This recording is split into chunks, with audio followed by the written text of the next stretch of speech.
This map illustrates the extreme geographic isolation of the Crusader states in the 12th century. Outposts like Antioch and Jerusalem were marooned hundreds of miles from reliable European supply lines. Because they were constantly outnumbered, the Franks relied on a highly specialized tactical doctrine to survive. The core of their military system was the heavy cavalry charge. A tight formation of armored knights charging at a full gallop acted as a massive steel-clad battering ram, designed to shatter enemy lines through the sheer physical trauma of a high-speed, close-quarters impact. But those knights were vulnerable if their horses were killed before they reached the enemy. To prevent this, the Crusaders utilized an infantry screen of spearmen and crossbowmen. This rigid wall of shields and pikes absorbed incoming fire, allowing the cavalry to wait safely for the perfect moment to strike. Facing them were the Ayyubid forces of Saladin. Their strength lay in highly mobile Turkic horse archers who could fire bows accurately while riding at full speed. From a distance, their lightweight arrows would bounce off thick Frankish mail and heavy infantry shields without causing significant damage. To counter the heavy armor, the Ayyubids relied on a tactic of provocation and flight. They used constant harassment to bait the Franks into charging prematurely.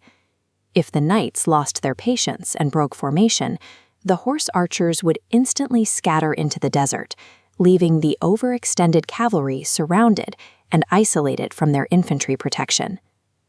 Victory in the Holy Land rarely came down to who had the sharpest swords. It was decided by which commander could force the opposing army to abandon its tactical discipline first. In July 1187, Saladin demonstrated the lethal potential of the Ayyubid strategy. He successfully intercepted a massive Crusader army and trapped them on an arid, sun-baked plateau known as the Horns of Hattin.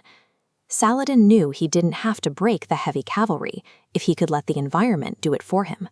He maneuvered his forces to block the Franks from the only nearby water source at Lake Tiberias, locking them in a blistering, waterless wasteland. Throughout the night, Saladin's men beat drums relentlessly to prevent the exhausted Crusaders from sleeping. Then they set the surrounding dry brush on fire.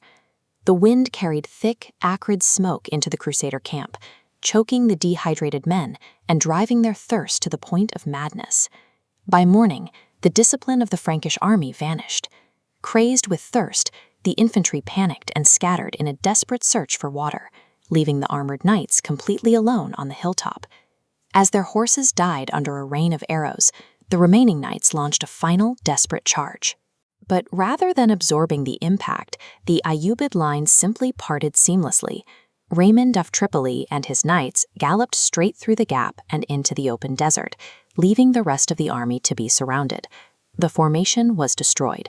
Saladin systematically dismantled the disorganized Crusader force, capturing the King of Jerusalem and effectively ending the kingdom's ability to defend the Holy City.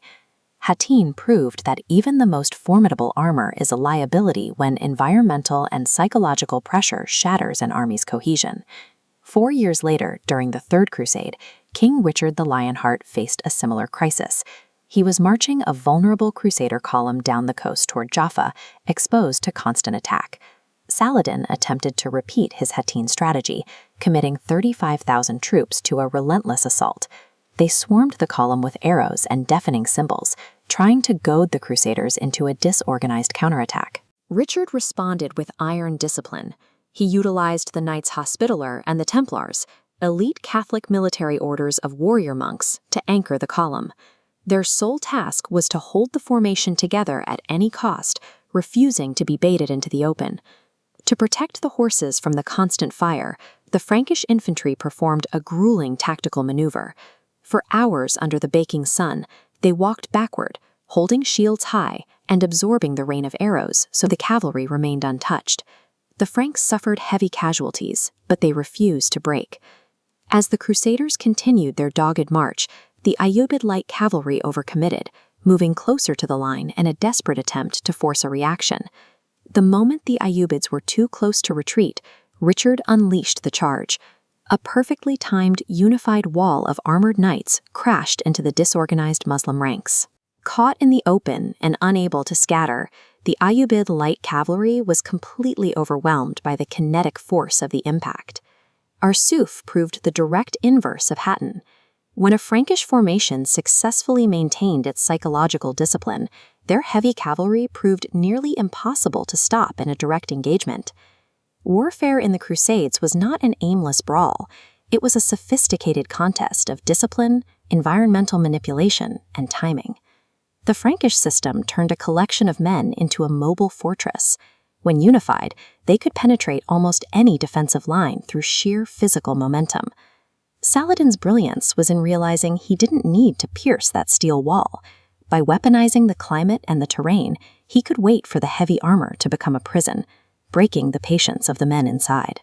Ultimately, the battles of Hattin and Arsuf show how geography and culture forge opposing ways of waging war, each lethal in its own environment, and each dependent on the iron discipline of the men who fought.